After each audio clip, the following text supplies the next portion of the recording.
My name is Steve. I'm the Senior Marketing Manager here at eCity. Thanks to everybody for coming. I think we've got a really cool conversation in store tonight. Thanks very much to the four people next to me. You all have been in higher ed for a number of years now, and the talk of this panel is obviously digital's new role in education marketing. So I'm curious to know, in each of your perspectives and the different roles you've had, what the number one biggest shift has been digitally from the time that you started to where we are now?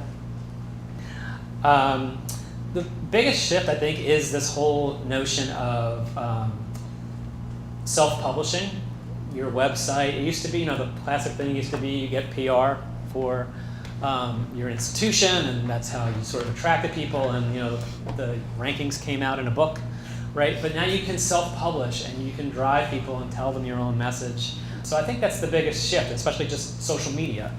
There are now social media roles, same thing we did, brought to Wharton, we brought to Lehigh, is that whole ability to self-publish, which was, sort of a big deal. Let's talk about this attract phase in particular, and just trying to amplify your message to reach the audience that you need to reach. We have found the most success when we can really understand where our prospective students, graduate and undergraduate, are in their journey. So we have a couple of, we've done some what some might call innovative technology things like BuzzFeed, and we were one of the, I think, the first schools to be on Snapchat, and we did that overnight, and that goes back to that being nimble. But it's really not about those things. It's not about the shiny objects. It's really more about understanding where they are in the journey and then meeting them where they are. And it's becoming sort of buzzwords and jargony, I guess, at this point for marketing people, but it's really the most important thing. How are your schools handling content personalization? We're not Netflix, we're not Pandora, we're not queuing it up maybe to that level, but I'd be curious if you could take me through, if at all, how your schools are approaching giving students the information, the content that they want. We're approaching it with optimism and all the promise of personalization.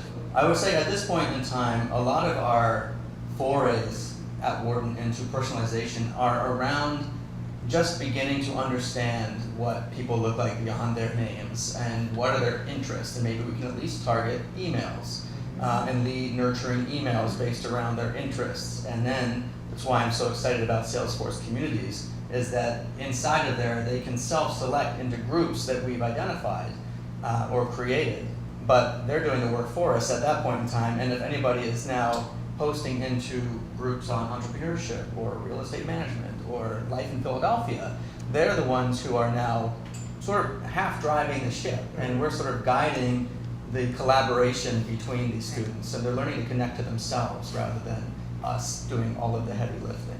Patricia, you mentioned authenticity earlier. Yes. And the importance of authenticity. I'd be interested if you could talk about how you're trying to utilize your current students as brand ambassadors. Then, as a result of that, how you're balancing this need or desire to control your messaging, control your brand, stay on brand, with this need for authentic content that comes from the students that doesn't appear to be filtered.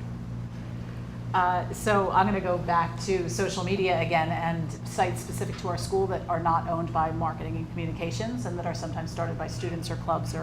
So I think part of our strategy moving forward is trying to, as Eric said, control that messaging a little bit, but only a little bit, right? Because you want them to be able to be speaking in their own voices and talking from a place that's meaningful to them. I mean, we are fortunate with our age group and the type of school that we are, that we always, our sort of thing in our office is that we can't script our kids better than they can sell the school on their own.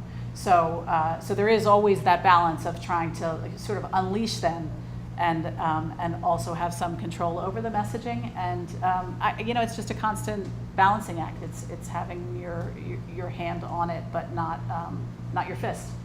And if everyone could just join me in giving our panel a quick hand here. Thank you very much.